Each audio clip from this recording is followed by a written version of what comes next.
Hello everyone, welcome to SS education. आज हम लोग करेंगे जनवरी सेकंड वीक के करंट अफेयर्स। तो चलिए स्टार्ट करते हैं।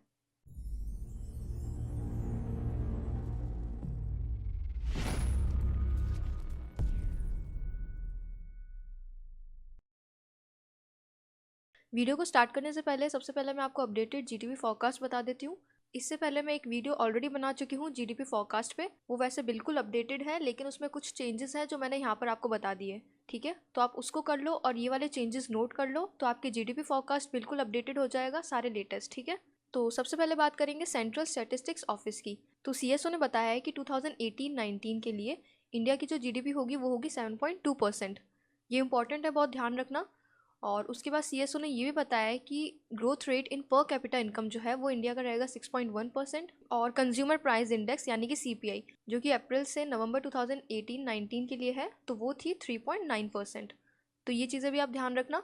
दूसरी हम बात करते हैं मूडीज़ की। तो मूडीज़ ने अपना जीडीपी फोरकास्ट जो है वो थोड़ा सा चेंज कर दिया है, और मूडीज़ का जीडीपी फोरकास्ट है 2018-19 के लिए 7.2% और 19-20 के लिए 7.4%। तो इसको आप याद रखना। उसके बाद CII, confederation of Indian industry, CII के अकॉर्डिंग इंडिया का जीडीपी फोरकास्ट 2019 के लिए है 7.5%। नेक्स्ट है मोस्ट इंपॉर्टेंट, वर्ल्ड बैंक की ग्लोबल इकोनॉमिक प्रोस्पेक्ट रिपोर्ट के अकॉर्डिंग। तो वर्ल्ड बैंक ने बताया है कि इंडिया का जीडीपी फोरकास्ट 2018-19 के लिए होगा 7.3% और 19-20 के लिए होगा 7.5%। तो ये चारों ही बहुत ही इंपॉर्टेंट है, इन चारों का आप ध्यान से याद रखना। और जो कुछ चेंजेस हुए हैं जैसे मूडीज़ में, तो ये आप वहाँ पर जो मैंने जीडीपी फोरकास्ट बताया था वहाँ पर इसको अपडेट कर लेना। ठीक है, उस वीडियो में भी मैं नीचे कमेंट बॉक्स में इनको अपडेटेड लिख दूंगी। अब बात करते हैं क्वेश्चंस की। तो हमारा सबसे पहला क्वेश्चन है, which state has become the India's first state to implement 10% quota to economically weaker sections of general category. तो जैसे कि आपको पता है कि अभी 10% कोटा लगाया है इकोनॉमिकली वीकर सेक्शंस के लिए, तो उसको इम्प्लीमेंट करने वाला सबसे पहला स्टेट कौन सा बना है, तो वो है option number 4, Gujarat. Important question है ये, आप ध्यान रखना। इससे रिलेटेड कुछ इन्फॉर्मेशन आपको याद रखनी है कि ये जो कोटा है ये 50% जो ऑलरेडी कोटा दे रखा था अनरिजर्व कैटेगरीज को, जो कि था 50%, उससे अलग है। ठीक है, यानी कि अब जो टोटल कोटा हो चुका है या फिर टोटल रिजर्वेशन हो चुका है वो हो चुका है 60%।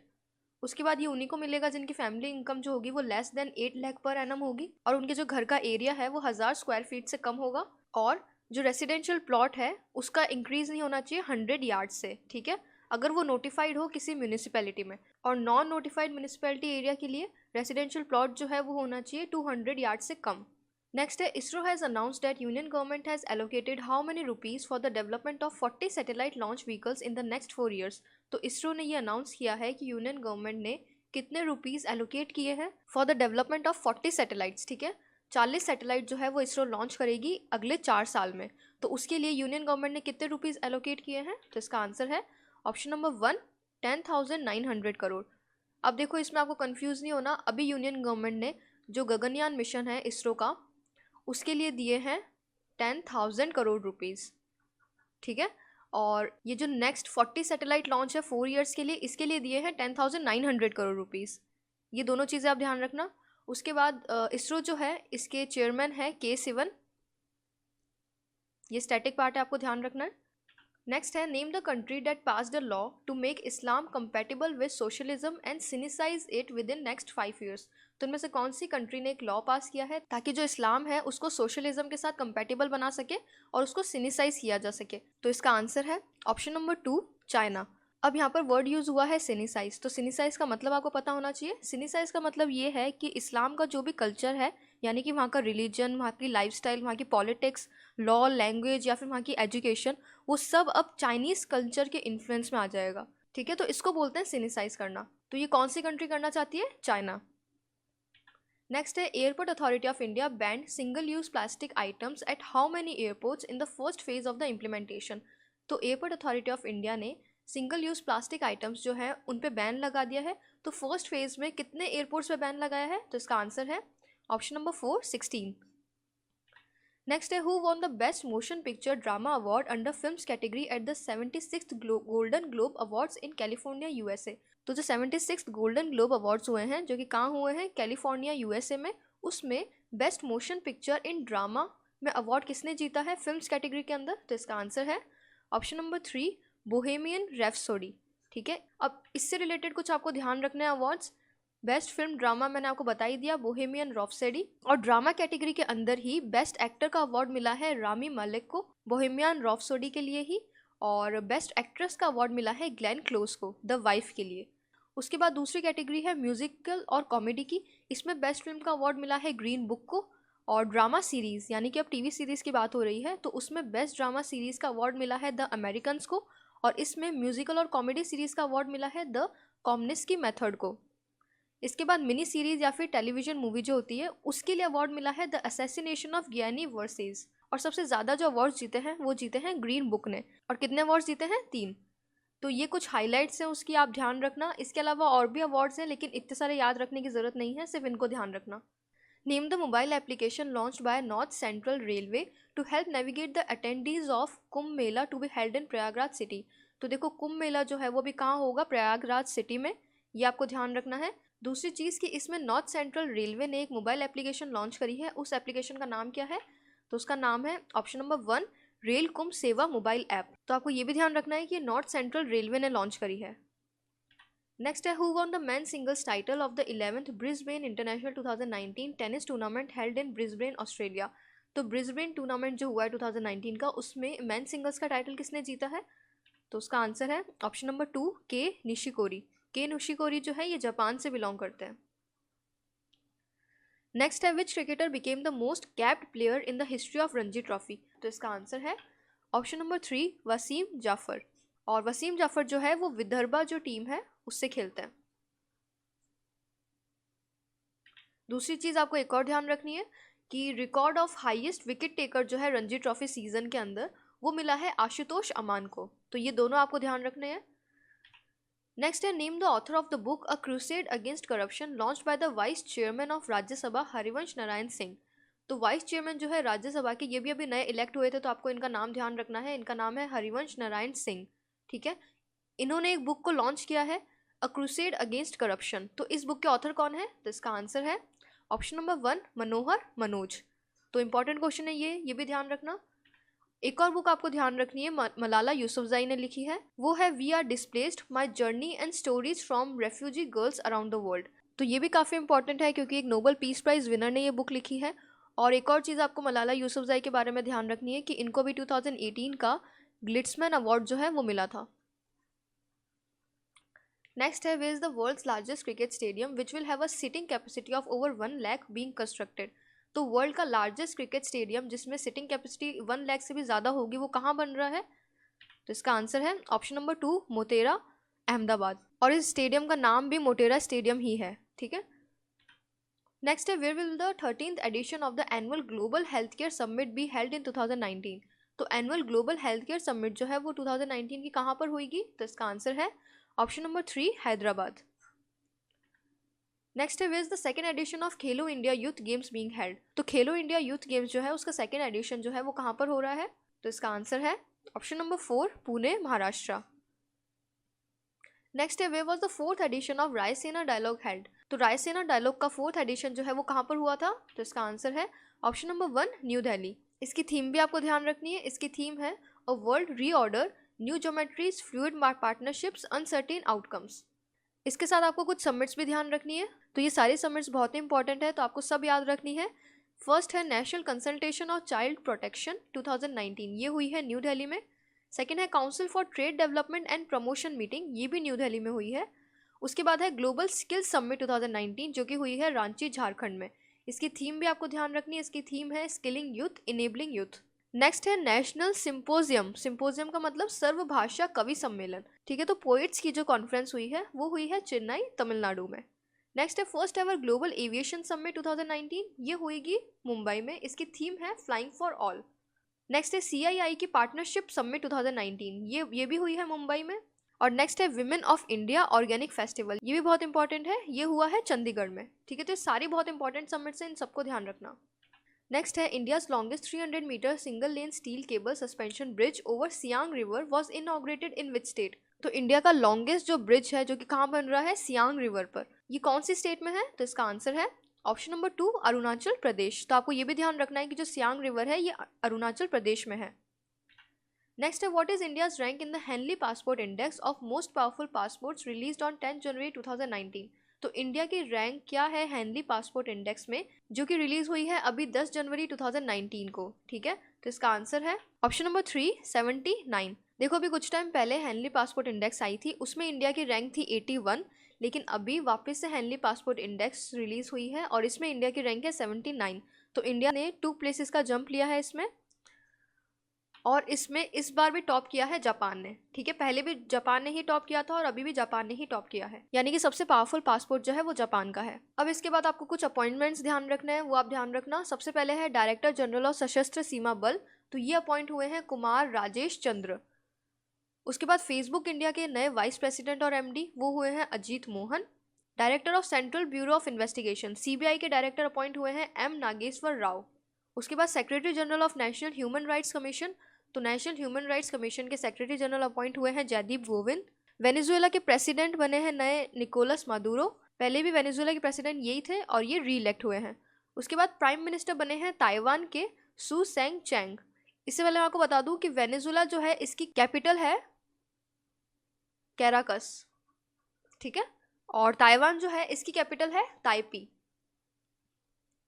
उसके बाद president of democratic Republic of Congo, तो कॉन्गो के प्रेसिडेंट बने हैं फेलिक्स शीसेकेडी। तो ये सारे अपॉइंटमेंट्स आप ध्यान रखना। नेक्स्ट है the pavilion of which organisation received exhibitor of the year award at the 116th Indian science congress held at Punjab. तो जो इंडियन साइंस कांग्रेस जो पंजाब में हुई थी अभी, उसमें एग्जीबिटर ऑफ द ईयर का अवार्ड किसने जीता है, तो वो जीता है डीआरडीओ ने। ठीक है, defence research and development organisation. DRDO जो है इसके चेयरमैन का नाम आपको ध्यान होना चाहिए, इनके चेयरमैन है जी सतीश रेड्डी। नेक्स्ट है scientist of which institute have created space fuel by trapping carbon dioxide in crystalline form with the help of water molecules which would help to curb greenhouse gases। तो इनमें से कौन से इंस्टीट्यूट के scientist ने एक space fuel बनाया है कार्बन डाइऑक्साइड को जमा करके एक क्रिस्टलाइन फॉर्म में, ठीक है, ताकि ग्रीन हाउस गैसेज जो है उनको कम कर सके। तो इसका आंसर है option number 1 IIT Madras. Next है who created history by winning the national table tennis championship for the 9th time in men's category which was held in Cuttack Orissa. तो इनमें से किन्होंने हिस्ट्री बनाई है 9th टाइम मेंस कैटेगरी में national table tennis championship जीतकर। तो इसका आंसर है ऑप्शन नंबर 2 अचंता शरथ कमल। ठीक है, तो इसमें आप ये भी ध्यान रखना कि नेशनल टेबल टेनिस चैंपियनशिप जो हुई है वो हुई थी कटक उड़ीसा में। नेक्स्ट है which boxer attain the first position in the latest women's ranking released by international boxing association. तो इंटरनेशनल बॉक्सिंग एसोसिएशन ने जो लेटेस्ट विमेंस की रैंकिंग रिलीज करी है उसमें नंबर 1 पोजीशन में कौन है, तो इसका आंसर है option number 3 Mary Kom. Next है who was removed as head coach of India senior men's hockey team. तो इनमें से कौन इंडिया की जो सीनियर मेंस हॉकी टीम है उसके कोच से हटा दिए गए हैं, तो इसका आंसर है ऑप्शन नंबर 4 हरींद्र सिंह। रवि शास्त्री जो है वो इंडियन क्रिकेट मेंस टीम के कोच है और WV रमन जो है ये इंडियन विमेंस क्रिकेट टीम के कोच है। ठीक है, तो ये दोनों आप ध्यान रखना, ये भी लेटेस्ट अपॉइंटमेंट्स ही हैं। उसके बाद when was non resident day और भारतीय प्रवासी दिवस सेलिब्रेटेड। तो नॉन रेसिडेंट डे जो है वो कब मनाया जाता है, तो इसका आंसर है ऑप्शन नंबर 3 9 जनवरी। इसी दिन महात्मा गांधी जो है वो साउथ अफ्रीका से इंडिया आए थे, इसलिए ये मनाया जाता है नॉन रेसिडेंट डे। नेक्स्ट है which will be the first Indian state to roll out universal basic income and implement the scheme by 2022।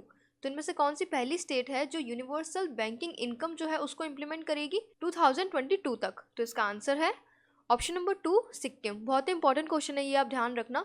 Universal basic income का मतलब क्या होता है, इसका मतलब ये है कि कुछ बेसिक इनकम जो है वो इस स्टेट के हर एक सिटीजन को मिलेगी, भले ही वो काम कर रहा है या नहीं कर रहा। ठीक है, यानी कि अगर कोई एम्प्लॉयड पर्सन है या फिर कोई अनएम्प्लॉयड पर्सन है, कोई भी है, तो हर एक सिटीजन को कुछ बेसिक इनकम दी जाएगी इस स्टेट के अंदर। तो सिंपल सी चीज़ है कि पॉवर्टी को दूर करने के लिए ये इम्प्लीमेंट की जा रही है। तो ये सबसे पहले कौन इम्प्लीमेंट करेगी, सिक्किम की गवर्नमेंट। एक और चीज़ आपको सिक्किम से रिलेटेड ध्यान रखनी है कि सिक्किम ने लॉन्च कराया है 1 फैमिली 1 जॉब स्कीम।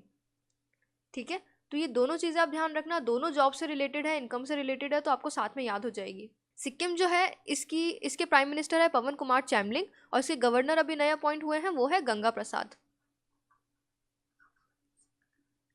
नेक्स्ट है name the state that quit from the Ayushman Bharat Pradhan Mantri Jan Arogya Yojana due to the use of prime minister's picture in the official poster of the centre state joint scheme. तो इनमें से कौन सी स्टेट है जिसने अभी रिसेंटली आयुष्मान भारत प्रधानमंत्री जन आरोग्य योजना जो है उससे क्विट कर दिया है, तो इसका आंसर है ऑप्शन नंबर 4 वेस्ट बंगाल। तो वेस्ट बंगाल ने अभी इस स्कीम से क्विट कर दिया है। इस स्कीम से ऑलरेडी तेलंगाना, केरला, उड़ीसा और दिल्ली ये क्विट कर चुके थे। अब वेस्ट बंगाल ने भी क्विट कर दिया है अपने स्पेसिफिक रीजंस की वजह से। एक्चुअली इस स्कीम में जो भी प्रोजेक्ट कॉस्ट होगी उसमें सेंटर का जो शेयर होगा वो होगा 60% और स्टेट्स का शेयर होगा 40%।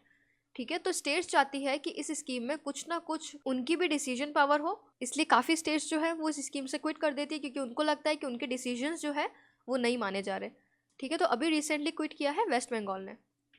नेक्स्ट है, वे वॉज सांस्कृतिक कुंभ अ 29 डेज कल्चरल एक्स्ट्रावेगेंजा इनॉग्रेटेड। तो इनमें से कहाँ सांस्कृतिक कुंभ जो है वो इनॉग्रेट हुआ है? तो इसका आंसर है ऑप्शन नंबर 1 प्रयागराज उत्तर प्रदेश में, जहाँ पर कुंभ मेला हो रहा है। नेक्स्ट है, what is the rank of India in the 11th edition of EIU democracy index 2018 released by Economist Intelligent Unit. तो EIU की जो डेमोक्रेसी इंडेक्स है 2018 की, उसमें इंडिया की रैंक क्या है? तो इसका आंसर है ऑप्शन नंबर 3 41। ठीक है, और इसी इंडेक्स में इंडिया को बताया है फ्लॉड डेमोक्रेसी। ठीक है, तो इंडिया जो है वो इसमें फ्लॉड डेमोक्रेसी कैटेगरी में आता है। इस इंडेक्स में एक्चुअली 4 कैटेगरीज हैं, जिनमें से एक कैटेगरी है फ्लॉड डेमोक्रेसी, जो कि टॉप 20 जो कंट्रीज है उसके बाद जितनी कंट्रीज आती है वो आती है फ्लॉड डेमोक्रेसी में। ठीक है, कुछ स्पेसिफिक, सारी नहीं, कुछ स्पेसिफिक। और जो टॉप 20 कंट्रीज है वो आती है फुल डेमोक्रेसी में। फ्लॉड डेमोक्रेसी का मतलब सिर्फ इतना है कि जो डेमोक्रेसी है इस कंट्री के अंदर उसमें कुछ ना कुछ कमी है। और इस इंडेक्स को टॉप किया है नॉर्वे ने। नॉर्वे की कैपिटल आपको पता होनी चाहिए, इसकी कैपिटल है ऑस्लो। और इसके प्राइम मिनिस्टर का नाम भी आपको पता होना चाहिए, इसके प्राइम मिनिस्टर का नाम है एर्ना सोलबर्ग। अब ये मैं आपको क्यों बोल रही हूँ ध्यान रखने के लिए? इसलिए क्योंकि नॉर्वे की जो प्राइम मिनिस्टर है इन्होंने अभी 3 दिन की विजिट करी थी इंडिया में, तो ये आपको ध्यान रखना है। नेक्स्ट है, name the Indian weight lifting federation president who has been named as chef de mission for the Tokyo 2020 Olympics. तो इनमें से कौन से इंडियन वेट लिफ्टिंग फेडरेशन के प्रेसिडेंट है जिनको शेफ डे मिशन बनाया गया है टोक्यो 2020 ओलंपिक्स का? तो इसका आंसर है ऑप्शन नंबर 2 वीरेंद्र प्रसाद भैष्या। अब जो टोक्यो 2020 ओलंपिक्स है इसके आपको मैस्कॉट पता होनी चाहिए, क्योंकि टोक्यो ओलंपिक्स जो है इसके मैस्कॉट डिक्लेयर हो चुके हैं और वो है मिराई तोवा। ठीक है, ये तो टोक्यो ओलंपिक्स के हैं। और जो टोक्यो पैरालंपिक्स है इसके मैस्कॉट है सोमेती। तो ये दोनों आप ध्यान रखना। ठीक है, नेक्स्ट है, which state government launch the Amma Ghare LED scheme under which about 95 lakh families in the state will each get 4 LED bulbs free of cost. तो इनमें से कौन सी स्टेट गवर्नमेंट ने अम्मा घरे LED स्कीम को लॉन्च किया है? तो इसका आंसर है ऑप्शन नंबर 4 उड़ीसा।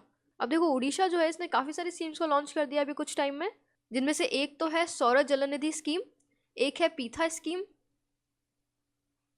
और एक और आपको ध्यान रखना है वो है ग्रीन महानदी मिशन। ठीक है, तो ये सारी चीज़ें जो है ये उड़ीसा ने ही लॉन्च करी है, तो इनको आप ध्यान रखना। नेक्स्ट है, name Nepals chief of the army staff who was awarded the honorary rank of general of the Indian army by the president of India Ramnath Kovind. तो इनमें से कौन से नेपाल के आर्मी स्टाफ के चीफ हैं जिनको इंडियन आर्मी में ऑनररी रैंक दी गई है जनरल की? तो इसका आंसर है option number 1 general Purna Chandra Thapa. Next है, who became the first Indian to bat 500s in ODI cricket in Australia. तो इनमें से कौन पहले इंडियन बने हैं जिन्होंने 500 लगाए हैं ODI क्रिकेट में? तो इसका आंसर है option number 3 Rohit Sharma. Next है, Meera Sanyal passed away, she was a former banker and. तो मीरा सन्याल जिनका भी निधन हो गया था वो एक फॉर्मर बैंकर थी और क्या थी? तो वो थी एक पॉलिटिशियन। नेक्स्ट है, when was the national youth day also known as Yuva Diwas celebrated in India to mark the 156th birth anniversary of Swami Vivekananda. तो नेशनल यूथ डे जो है वो कब मनाया जाता है इंडिया के अंदर? तो इसका आंसर है ऑप्शन नंबर 1 जनवरी 12। और इसमें आपको ये भी ध्यान रखना है कि ये स्वामी विवेकानंद की बर्थ एनिवर्सरी पर मनाया जाता है। इसके साथ साथ कुछ चीज़ें हैं जो इस दिन हुई थी। सबसे पहली चीज़, नेशनल यूथ पार्लियामेंट फेस्टिवल मनाया गया था 2019 का न्यू दिल्ली के अंदर। और स्वामी विवेकानंद का टॉलेस्ट ब्रॉन्ज स्टैच्यू जो कि है 33 फीट का, वो यहाँ पर अनवील हुआ था रांची झारखंड में। तो ये दोनों न्यूज़ आप ध्यान रखना। नेक्स्ट है, who will head the 7-member committee formed by the GST council to look into revenue shortfall being faced by the states after the GST rollout and suggest steps for augmenting collections। तो GST council ने इनमें से किन की 7-member की committee बनाई है? तो इसका आंसर है ऑप्शन नंबर 3 सुशील मोदी। सुशील मोदी जो है वो बिहार के डेप्यूटी CM हैं। ठीक है, तो इनको बनाया गया है इस कमेटी का हेड। नेक्स्ट है, name the ordinance promulgated by President Ramnath Kovind to protect the rights of married Muslim women and criminalize the practice of triple तलाक और तलाक-ए-बिदअत। तो तो इनमें से कौन सा एक ऑर्डिनेंस जो है वो पास करा है प्रेसिडेंट रामनाथ कोविंद ने मुस्लिम विमेन के लिए ट्रिपल तलाक से रिलेटेड, ठीक है। तो इसका आंसर है option number 1 Muslim women protection of rights on marriage ordinance 2019। Next है who won the Sushila Devi literature award for her novel things to leave behind. तो इनमें से किन को सुशीला देवी लिटरेचर अवार्ड मिला है उनकी novel things to leave behind के लिए? तो वो मिला है नमिता गोखले को। नेक्स्ट है name the filmmaker who was conferred with the lifetime achievement award in the name of late Satyajit Ray by west Bengal film journalist association in Kolkata.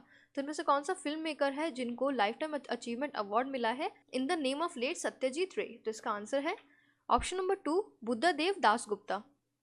Next है prime minister Narendra Modi released a commemorative coin of how much rupees on Guru Gobind Singh ji on his 352nd birth anniversary on 13 January 2019। तो गुरु गोविंद सिंह जी जो है जिनकी हम birth anniversary बनाते हैं 13 जनवरी को, इस time prime minister Narendra Modi ने एक कॉइन को रिलीज किया है। तो वो कितने रुपीस का कॉइन है? तो इसका आंसर है ऑप्शन नंबर 4 350th। नेक्स्ट है which grading index has been introduced by HRD ministry to access quality of school education in states. तो इनमें से कौन सा एक ग्रेडिंग इंडेक्स है जो कि रिलीज करा है HRD मिनिस्ट्री ने ताकि स्कूल एजुकेशन की जो क्वालिटी है उसको एक्सेस किया जा सके? तो इसका आंसर है ऑप्शन नंबर 1 70 पॉइंट। तो ये है 70 point graded index. HRD ministry के मिनिस्टर है प्रकाश जावड़ेकर। नेक्स्ट है the controversial citizenship amendment bill 2019 seeks to provide Indian citizenship to non-Muslims from which of the following countries। तो जो एक सिटीजन अमेंडमेंट बिल 2019 है उसके अकॉर्डिंग इंडियन सिटीजनशिप मिलेगी non Muslims को कौन सी कंट्रीज के? तो इसका आंसर है ऑप्शन नंबर 3 बांग्लादेश, पाकिस्तान और अफगानिस्तान। नेक्स्ट है the union ministry of women and child development has launch the WWW यानी कि web wonder women camping in collaboration with which organisation. तो union ministry of women and child development ने एक campaign launch करा है जिसका नाम है वेब वंडर वुमेन। तो वो इनमें से कौन से ऑर्गेनाइजेशन के कोलैबोरेशन के साथ लॉन्च किया है? तो इसका आंसर है ऑप्शन नंबर 4 बोथ 1 and 2 यानी कि ट्विटर इंडिया और ब्रेक थ्रू इंडिया। नेक्स्ट है गंगा जल project which will provide better and more assured water supply is launched in which of the following cities. तो गंगा जल प्रोजेक्ट जो है जो कि बेटर और मोर एश्योर्ड वाटर सप्लाई देगा उस स्टेट के अंदर, तो ये कौन सी सिटी में लॉन्च हुआ है? तो इसका आंसर है ऑप्शन नंबर 2 आगरा। नेक्स्ट है which country has been named as the host of 2019 Africa cup of nations. तो 2019 का जो अफ्रीका कप ऑफ नेशंस है उसको होस्ट कौन सी कंट्री करेगी? तो वो करेगी इजिप्ट। इजिप्ट की कैपिटल है कायरो। नेक्स्ट है which of the following international organisation has recently release the report future of consumption in fast growth consumer market India. तो इनमें से कौन से इंटरनेशनल ऑर्गेनाइजेशन ने ये रिपोर्ट को रिलीज करा है? तो वो किया है वर्ल्ड इकोनॉमिक फोरम ने। तो ये इंपॉर्टेंट क्वेश्चन है, आप ध्यान रखना। एक और चीज़ आपको ध्यान रखनी है कि इस रिपोर्ट में वर्ल्ड इकोनॉमिक फोरम ने बताया है कि इंडिया जो है वो वर्ल्ड का 3rd लार्जेस्ट कंज्यूमर मार्केट बन जाएगा 2030 तक, ठीक है। और फर्स्ट है USA, सेकेंड है चाइना। नेक्स्ट है which state has topped Asia competitiveness institute's ease of doing business index 2018।